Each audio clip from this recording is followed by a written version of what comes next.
How to fix no GPS signal lost in Realme 13. So let's start the video. First of all, open settings. In settings, scroll down and here you can see the option battery. Now click on battery and then click on power saving settings. Now scroll down and click on screen battery optimization. Now here you can turn off your screen battery optimization.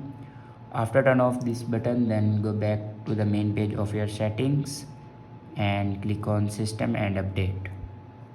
Now on top you can see the option software update. Now click on it and here you can check your latest version will be updated or not. If it doesn't update to latest version, then update it to latest version. After update a latest version, then go back and click on backup and reset and then click on reset phone. In last you can see the option erase all data.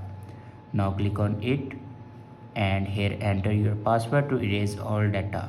Erase all data basically means factory data reset. It will remove all the data in your device like photos, videos, documents, everything will be removed in your device. After doing these steps, your problem will be fixed. I hope this video is helpful for you. Thanks for watching.